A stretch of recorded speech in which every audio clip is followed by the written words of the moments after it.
सिर्फ एक या दो नहीं, लगभग सभी विधाओं पर जो है अपनी लेखनी चलाई, जैसे कहानी, रेखा चित्र। देखिए, समाज को जो है एक सूत्र में बांधने का प्रयास जो है वहां करते हैं और एकता की शक्ति क्या है ये समझाने का प्रयास करते हैं। देखिए, आगे वो यहाँ पर कहते जाते हैं कि कुछ लोग जो है विद्वानों की बातों को सुनकर भी अनसुना कर देते हैं। ब्रिटिश सरकार के सामने भी उनकी जो स्वतंत्र सत्ता है वहां बनी हुई थी, मगर आज क्या हुआ है?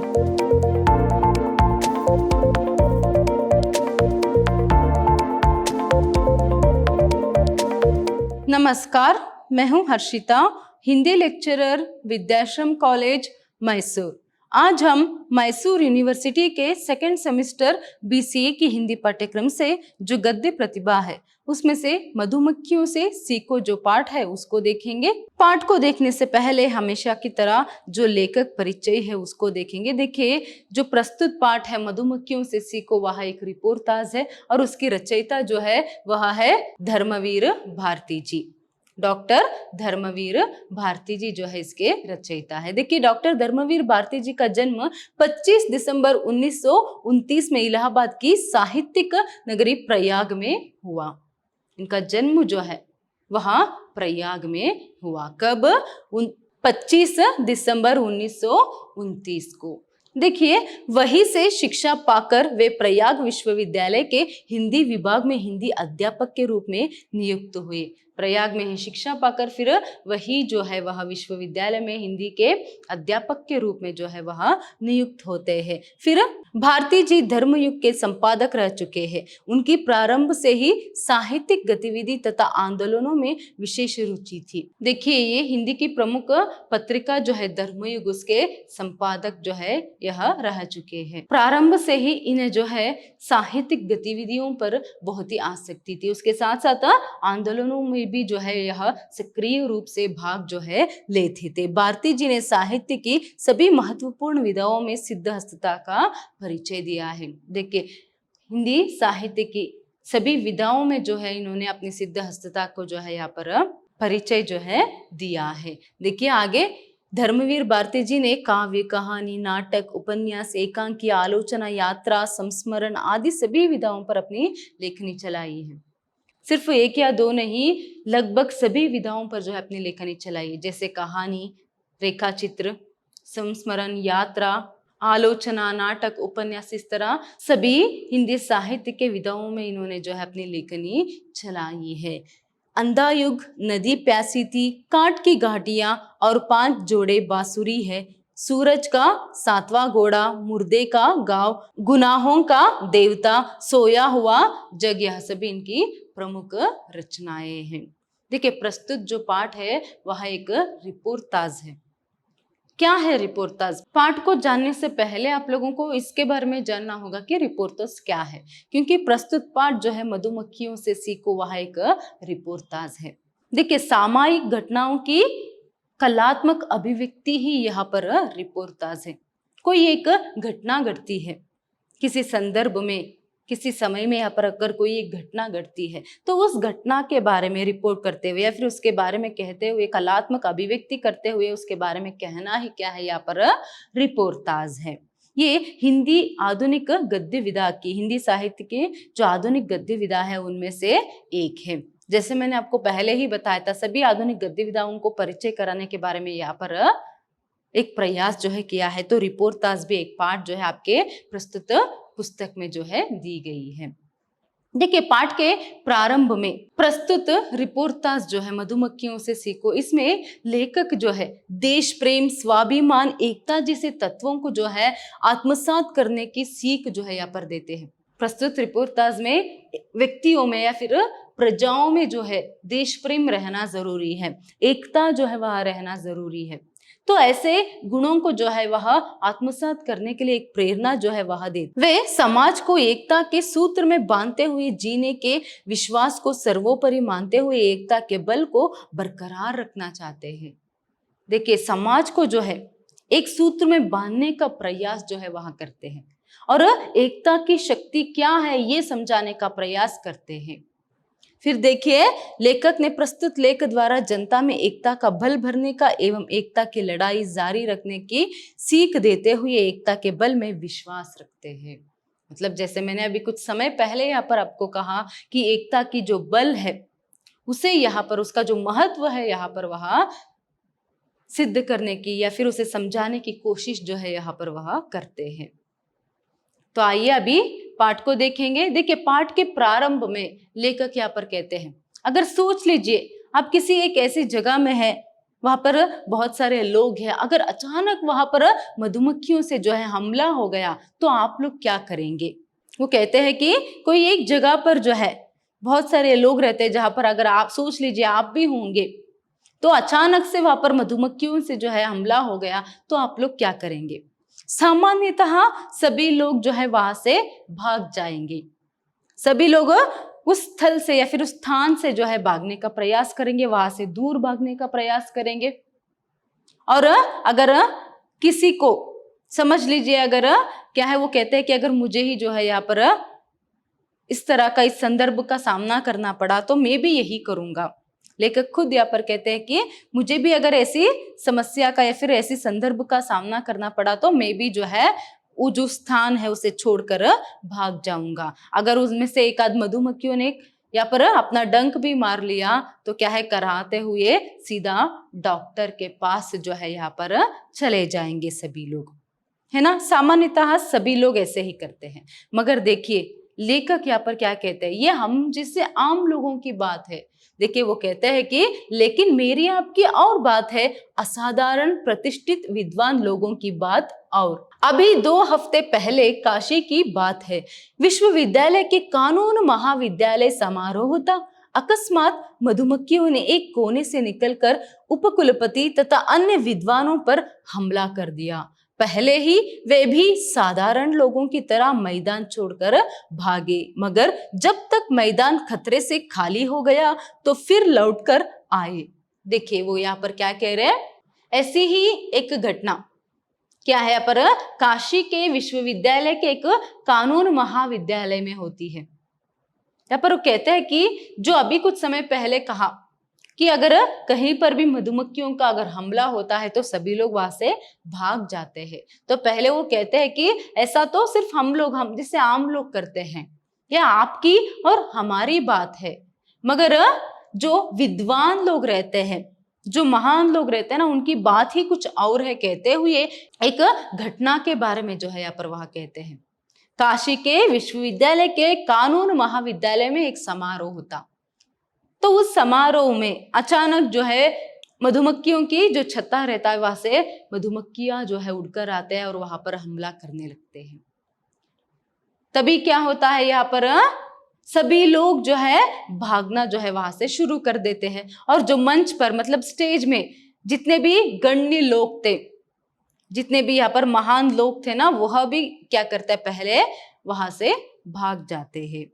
वहां पर जो उपकुलपति भी जो थे वहां भी वहां से भागते हैं, क्योंकि वहां पर मधुमक्खियों का हमला जो है होता है। फिर देखिए, जब तक मैदान खतरे से खाली हो गया तो फिर लौटकर आए, निडर होकर आसीन हुए और एक सुंदर उपदेश दिया। उपकुलपति महोदय ने मधुमक्खियों के संगठन और आक्रमण करने की तारीफ की और वह कहा हमें उनसे सबक लेना चाहिए। देखिए अभी जितने भी गण्य लोग जो है उस सभा में, उस समारोह में जो स्टेज पर बैठे थे, मंच पर थे, पहले तो आक्रमण करते ही वह सभी लोग भाग जाते हैं आम लोगों की तरह। मगर जब जैसे ही उन्हें ये पता चला कि अभी जो स्थान है, फिर जो मंच है वह खतरे से मुक्त है, तो वह क्या करते हैं, फिर वो सभी लोग जो है वापस आते हैं। और उसमें से जो उपकुलपति है वह क्या कहते हैं, यहाँ पर मधुमक्खियों से जो है हमें सीखना चाहिए। देखिए वो कहते हैं कि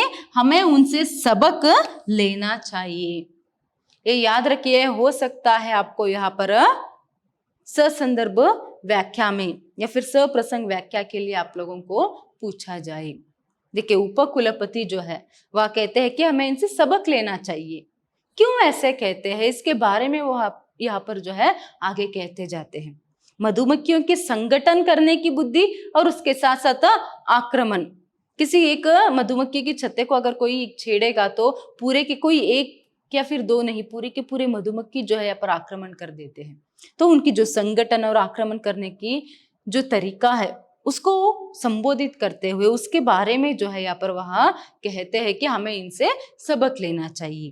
तो मधुमक्खियों से किस तरह का सबक लेना चाहिए, तो इसी के बारे में वह आगे जो है यहाँ पर चर्चा करते जाते हैं। देखिए आगे वो यहाँ पर कहते जाते हैं कि कुछ लोग जो है विद्वानों की बातों को सुनकर भी अनसुना कर देते हैं, मगर लेखक इसका विरोध करते हैं। वो कहते हैं कि कुछ लोग विद्वानों की बातों को सिर्फ सुनते हैं मगर उसे समझते भी नहीं है और उसको क्या है जीवन में उसके लागू भी नहीं करते हैं।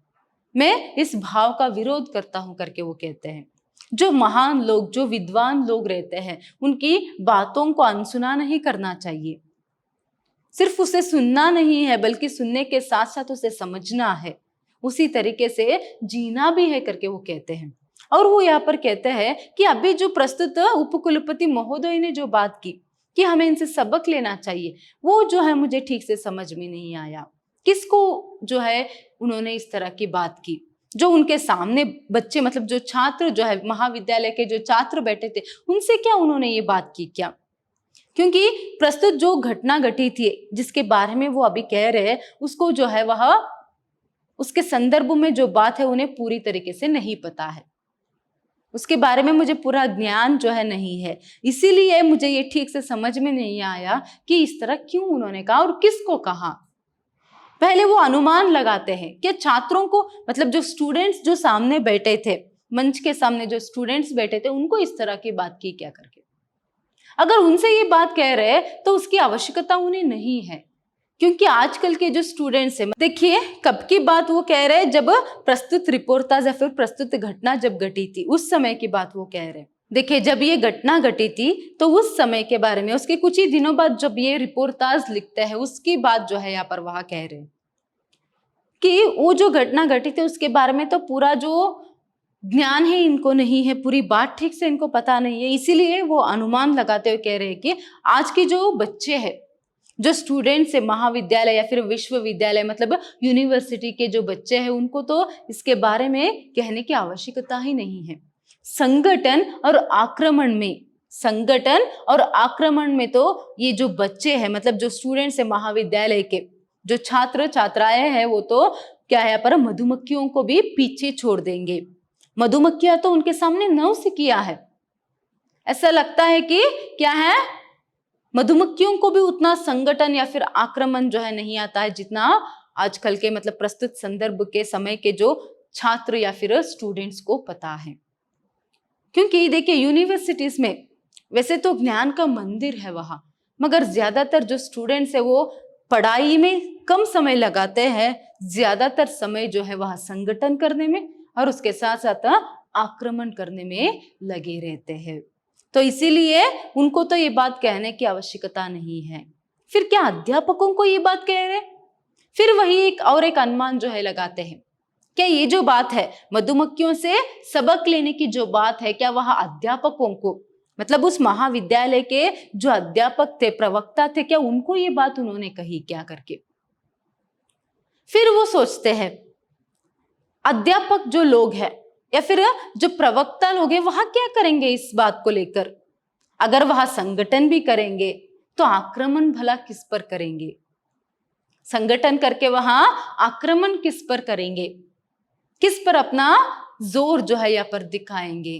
तो ये जो प्रश्न है वह खुद करते हैं। तो यहाँ पर उन्हें साफ बात जो है ये समझ में नहीं आ रही है कि ये जो बात है उन्होंने किसको कहा और किस नजरिए से कहा, ये बात उन्हें अभी समझ में नहीं आ रही। इसीलिए वो फिर एक बात जो है यहाँ पर कहते हैं, जब कोई बात समझ में नहीं आ रही हो, जब कोई बात समझ में नहीं आ रहा है तो यहाँ पर शास्त्रों का सहारा जो है लेना चाहिए करके। तो इसीलिए वह भी शास्त्रों का सहारा लेते हैं। तो इसके बारे में पढ़ते हुए वो अवधूत दत्तात्रेय के बारे में पढ़ते हैं शास्त्रों में। जो अवधूत दत्तात्रेय थे उन्होंने मधुमक्खियों को ही जो है अपना गुरु मान लिया था। उन्होंने मधुमक्खियों को ही अपना गुरु मान लिया था। तो वो क्या कहते हैं यहाँ पर, देखिए जहां तक संगठन की बात है या फिर संचय की बात है, संग्रह की बात है, तो ज्ञान का संग्रह कर रहे हो तो जिससे भी जितना भी ज्ञान यहाँ पर मिलता है सब कुछ यहाँ पर उसका संग्रह कर लीजिए। मगर वही संपत्ति की बात है, अगर वही संपत्ति की बात है तो जितना आपको जरूरत है ना उतना ही यहाँ पर संग्रह कीजिए। देखिए कितनी अच्छे से यहाँ पर एक शास्त्र में दत्तात्रेय जी के बारे में कहा है, कितनी सुंदरता से वो कहते हैं किस तरह मधुमक्खी जो है एक एक फूल से भी जो मधु रहता है उसका संग्रह करके क्या है वह मधु का संग्रह करते हैं। हर एक फूलों से रस का संग्रह कर कर वह मधु की जो संग्रह है अपने छत्ते में करते हैं।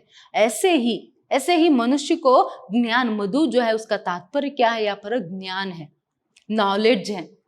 अगर आप नॉलेज की संग्रह कर रहे, ज्ञान की संग्रह कर रहे, तो छोटे बच्चे से लेकर हर एक व्यक्ति से जो है वहां पर किसी तरह की भेदभाव नहीं है सीखने के लिए। अगर हमको कोई बात पता नहीं है तो दूसरे से सीखने में यहाँ पर कोई भी गलत बात नहीं है। तो ज्ञान संग्रह जो है हर एक मनुष्य से जितना मिलता है उतना यहाँ पर करना चाहिए, सिर्फ उसे बटोरते जाना चाहिए। ज्ञान की बात वो कह रहे।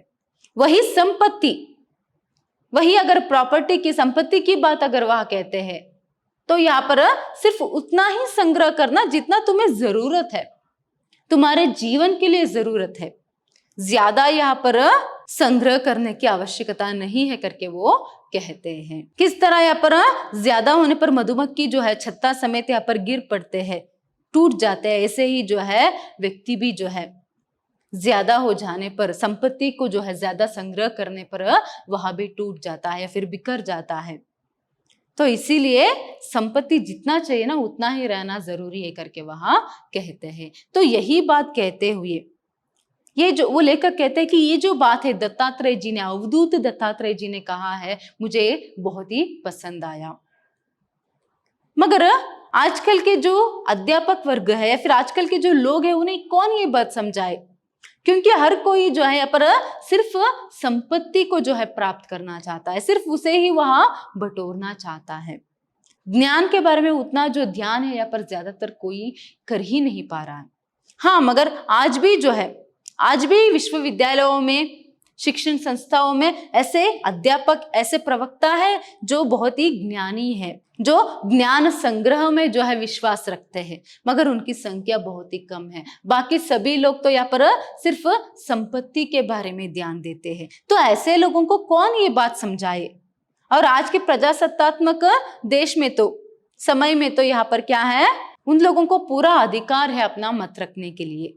किस तरह वो जीना चाहते हैं तो वैसे वह जी सकते हैं। उन लोगों को इसके बारे में उपदेश कौन दे सकता है भला करके वहां ये सभी बातें कहते जाते हैं। देखिए इसी के संदर्भ में वो कहते हैं कि एक समय था जिसमें मदन मोहन मालवीय, गोपीनाथ महामहोपाध्याय, गंगानाथ झा और विदुशेखर भट्टाचार्य, इन लोगों का उदाहरण देते हुए वो कहते हैं कि ऐसे लोग जो थे वो सभी लोग दत्तात्रेय की बात को जो है मानते थे, मतलब उसी तरह अपना जीवन यापन जो है वहां करते थे।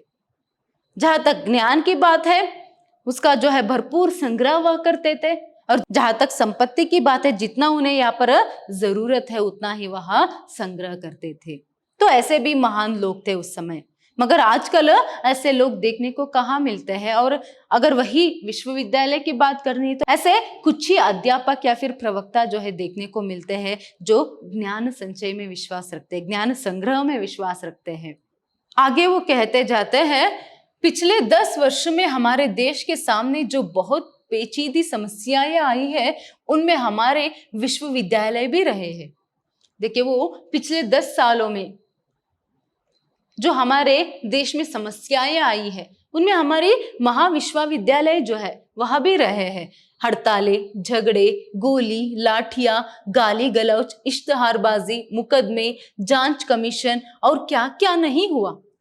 देखिए विश्वविद्यालय के संदर्भ में हड़तालें हुई, झगड़े हुए, जांच हुई, इश्तहारबाजी, ऐसे हर एक में मतलब किस तरह यहाँ पर हड़तालें, झगड़े, गोली, लाठियां, गाली गलौज, इश्तहारबाजी, मुकदमे, जांच कमीशन, तो हर एक बात जो है जो जो नहीं होना था ज्ञान मंदिर में, वह सभी जो है हो रहा है या फिर हो चुका है।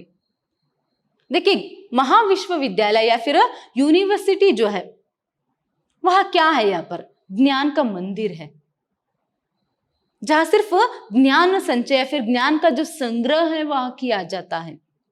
मगर ये सभी क्या, जो छात्र है, यहां तक कि कुछ प्रवक्ता भी उनमें मिले रहते हैं, अपना ही एक संगठन बनाते हैं अलग अलग, फिर झगड़े करते हैं, फिर देखिए यहाँ पर हड़तालें करते हैं, फिर वहां पर कमीशन बिठाया जाता है उसको उस समस्या की हल करने के लिए।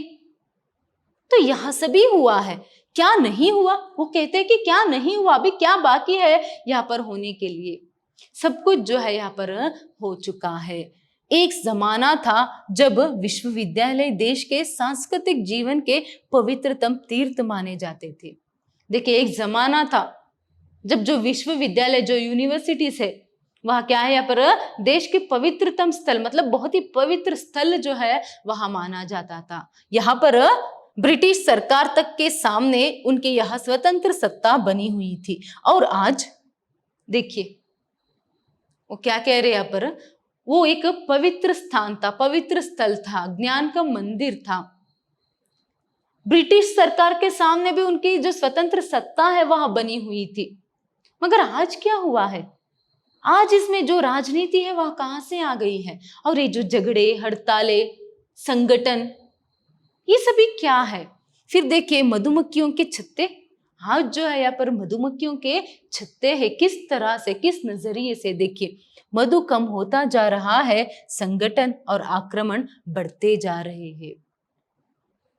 देखिए, अगर विश्वविद्यालय को एक छत्ता जो है मधुमक्खियों का मान लिया, तो उसमें जो मधु है, जो ज्ञान है, जो बहुत ही जरूरी है, वही जो है यहाँ पर कम होता जा रहा है। और जो संगठन और जो आक्रमण है, देखिए, संगठन और आक्रमण जो है वह बढ़ते जा रहे हैं। इसीलिए कारण ढूंढिए तो ले देकर एक ही बात, कुछ अध्यापक शोध, अध्ययन, पठन पाठन की अपेक्षा विश्वविद्यालय की राजनीति और अपने स्वार्थ साधन में ज्यादा रुचि लेते हैं। देखिए यहाँ पर वो क्या कह रहे हैं, अगर इसका कारण ढूंढा जाए तो कुछ अध्यापक, कुछ प्रवक्ता लोग जो है वह क्या कर रहे हैं, पाठ पाठन और अध्ययन को छोड़कर, अध्यापक या फिर प्रवक्ताओं के काम जो है वह क्या है यहाँ पर, कि वह ज्ञान को जो है, वहां ज्ञान को जो है बांटे। मगर वो क्या कर रहे हैं, यहाँ पर पाठ पाठन को उन्होंने छोड़ दिया है, ज्ञान की तरफ उतना ध्यान ही नहीं दे रहे, बल्कि वह संगठन और राजनीति में जो है अपना ज्यादा ध्यान दे रहे हैं। इसीलिए तो यह सभी जो है घटनाएं घट रही है करके वहां कहते हैं। इस तरह कहते हुए वो ये भी कहते हैं कि आज भी जो है, आज भी यहाँ पर ज्ञान संचयी अध्यापकों की कमी नहीं है। मतलब जो ज्ञान को महत्व देते हैं और जो ईमानदार है, उनकी अध्यापकों की कमी नहीं है, मगर उनकी संख्या जो है धीरे धीरे कम होती जा रही है। वो कहते हैं कि अचानक से ज्ञान के क्षेत्र में ये राजनीति कहां से टपक पड़ी, अचानक से ज्ञान के क्षेत्र में राजनीति कहां से टपक पड़ी। तो इस तरह जो है वह प्रश्न करते हैं। आजकल उन्हीं को ज्यादा महत्व दिया जाता है, शिक्षण क्षेत्र में, ज्ञान के क्षेत्र में उन्हीं को ज्यादा महत्व दिया जाता है जो यहाँ पर राजनीति में प्रबल हो, मतलब राजनीति के लोगों से संबंधित रखते हैं ना, उन्हीं अध्यापकों या फिर प्रवक्ताओं की महत्व जो है आजकल है ज्ञान के क्षेत्र में। वही ज्ञान संचयी ईमानदार अध्यापक या फिर प्रवक्ताओं की संख्या जो है वहां कम होती जा रही है और उनकी जो प्राबल्यता जो है, प्रभाव जो है वह भी कम होता जा रहा है। यही कारण है कि ये जो हड़तालें, झगड़े, ये सभी जो है आज ज्ञान के क्षेत्र में, यूनिवर्सिटी में सभी हो रहे हैं करके। जो बच्चे वहां पर पढ़ने के लिए जाते हैं, जो स्टूडेंट्स, छात्र जो है वहां पढ़ने जाते हैं, वहां पढ़ने से ज्यादा जो है संगठन और आक्रमण में जो है लगे हुए हैं। तो इसके साथ जो है यहाँ पर कुछ अध्यापक या फिर कुछ प्रवक्ताओं की सहायता भी जो है उन्हें मिलती है। तो यह सभी किसके कारण हो रहा है? राजनीति के चलते। ज्ञान के क्षेत्र में ये राजनीति कैसे टपक आई करके उन्हें अभी पता ही नहीं चल रहा है। जो राजनीति है, वो कहते हैं कि जो राजनीति है वह अपने सीमा से बहुत जो है वह बाहर आ चुकी है, बहुत ही विस्तारित जो है वह हो चुकी है। यही कारण है कि आज राजनीति जो है ज्ञान के क्षेत्र में भी छा गई है और उसके कारण झगड़े, हड़तालें सभी जो है हो रहे हैं करके। वो भी जो है पिछले 15 सालों में, मतलब उस समय से पिछले 15 सालों में जो है यहाँ पर राजनीतिक पूजा जो है इतनी बढ़ गई है कि सांस्कृतिक और शैक्षणिक क्षेत्र में भी जो है वहां फैल गई है करके यहाँ पर कहते हैं। देखिए आगे वो कहते जाते हैं, जब राजनीति की पूजा की बात हो तो मेरा मतलब किसी एक दल या किसी एक वर्ग से नहीं है।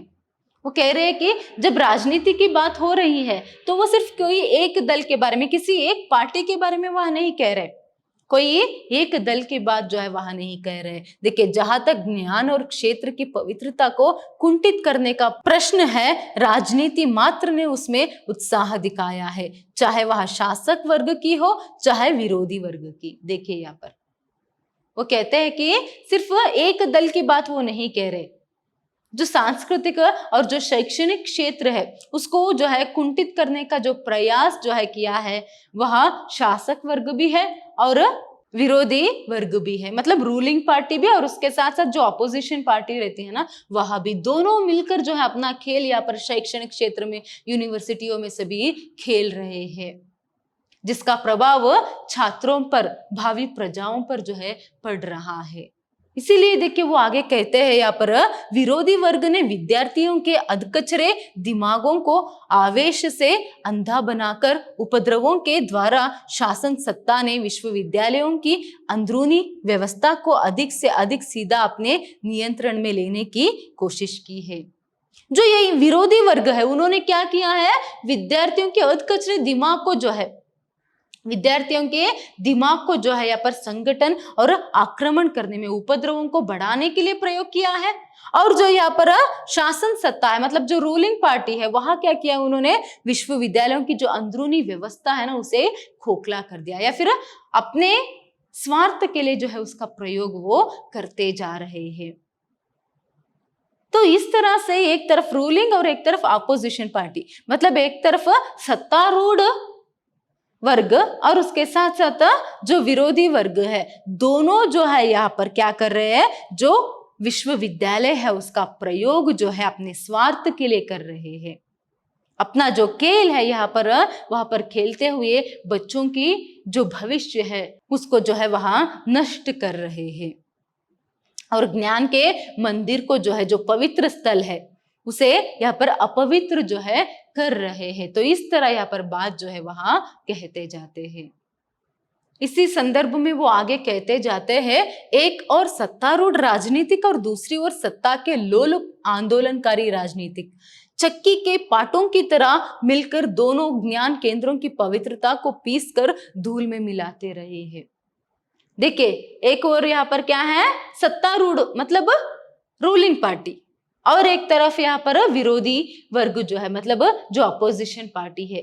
दोनों चक्की के पाटों की तरह जो है, बीच में कौन है यहाँ पर, विश्वविद्यालय या फिर ज्ञान का केंद्र या फिर सभी छात्र स्टूडेंट से, दोनों मिलकर चक्की की तरह जो है उसे पीस कर जो है रख दिया है। यहाँ पर ज्ञान के पवित्र क्षेत्र को अपवित्र जो है वहां कर कर रख दिया है। इस राजनीतिक गहमा गहमी में स्वभावतया उसी अध्यापक वर्ग ने सासा अपने को बहुत महत्वपूर्ण और मूल्यवान पाया जो संगठन और आक्रमण में कुशल था। अध्यापक या ज्ञान संचय में चाहे जितना दरिद्र हो, दोनों ओर की राजनीति उसका छिपा या खुला सहयोग लेती रही। देखिए ये जो घिनौना खेल जो है यहाँ पर दोनों वर्ग, मतलब रूलिंग पार्टी और अपोजिशन पार्टी जो यहाँ पर खेल रहे हैं यूनिवर्सिटीज में, तो इसमें वही अध्यापक, वही प्रवक्ता जो है अपने आप को महत्वपूर्ण पाया जो संगठन और आक्रमण में, जो संगठन और आक्रमण में जो है कुशल था। जो संगठन करने में और आक्रमण करने में कुशल था ना, वही अध्यापक जो है यहाँ पर अपने आप को महत्वपूर्ण पाया। उन्हीं को जो है यहाँ पर महत्व दिया जाता था, उन्हीं की चलती थी। और चाहे वह ज्ञान संचय में कितनी भी दरिद्र क्यों ना हो, और अध्यापन कार्य में और बच्चों को पढ़ाने में कितनी भी दरिद्र क्यों ना हो, उससे कोई लेना देना तो नहीं था। अगर वह अच्छा ना भी पढ़ाते तो भी वह महत्वपूर्ण जो है स्थान जो है उनको मिलता। क्यों? क्योंकि वह संगठन में और उसके साथ साथ आक्रमण में जो है कुशल थे, राजनीति में थे। इसीलिए ऐसे लोगों की जो है, ऐसे अध्यापक, ऐसे प्रवक्ता लोगों की जो है, राजनीतिक लोग जो है, दोनों वर्ग जो है वह छिपा या फिर खुला सहयोग जो है लेता था। खुलकर या फिर छिपकर जो है यहाँ पर सहयोग जो है लेता था। देखिए, इस तरह कहते हुए वो ये कहने की कोशिश जो है कर रहे कि किस तरह जो है ज्ञान के क्षेत्र में, सांस्कृतिक क्षेत्र में जो है ये राजनीति जो है वहां आ गई है, और किस तरह अपना घिनौना खेल जो है यहाँ पर खेल रहे हैं वो लोग। अपने स्वार्थ के लिए किस तरह विश्वविद्यालय के बच्चों को, छात्रों को जो है वह प्रयोग कर रहे, यहाँ तक कि अध्यापक वर्ग भी जो है उन्हीं का भी प्रयोग यहाँ पर कर रहे, सिर्फ अपनी स्वार्थ के लिए। देखिए, ऐसे में पहले तो वो लोग क्या करते हैं, जितना उनको काम रहता है वहां तक उन अध्यापकों को, उन छात्रों को और विश्वविद्यालय का जो प्रयोग है वह करते हैं। जब एक बार अपना काम हो गया तो वही अध्यापक जो है, वही छात्र जो है उनको यहाँ पर ध्यान नहीं देते, उनको यहाँ पर महत्व जो है नहीं देते हैं। फिर देखिए, एक बार जब उनका काम हो जाता है तो वह उनकी तरफ देखते भी नहीं है। तो इस तरह जो है यहाँ पर राजनीति लोग जो है वह जो है विश्वविद्यालयों का प्रयोग, वहाँ के छात्र और अध्यापकों का प्रयोग जो है अपने स्वार्थ के लिए कर रहे हैं। तो इसीलिए वो कहते हैं कि राष्ट्र के भविष्य का निर्माण ज्ञान के तीर्थ में होता है। जो कल देश के शासक बनेंगे, सैनिक बनेंगे, उनके समूचे व्यक्तित्व का निर्माण नेता नहीं अध्यापक करता है। देखिए, कितना विपर्यास है। जहां पर भावी प्रजाओं की, देशभक्तों की निर्माण होता है, वहीं पर जो है यहाँ पर ऐसे घिनौने खेल जो है राजनीति लोग जो है खेल रहे हैं। देखिए, यहाँ पर जो कल देश के शासक बनेंगे, सैनिक बनेंगे, उनका जो व्यक्तित्व का निर्माण है यहाँ पर राजनीति नहीं करेगी, बल्कि एक अध्यापक करता है, एक प्रवक्ता जो यहाँ पर करता है। अगर ऐसे घिनौने खेल जो है राजनीति यहाँ पर खेलेगी तो उनका भविष्य किस तरह रहेगा, वो जो लोग हैं किस तरह बनेंगे? क्या वो एक अच्छे शासक बन पाएंगे, अच्छे सैनिक बन पाएंगे, या फिर क्या वो एक अच्छे प्रजा जो है वहां बन पाएंगे? नहीं।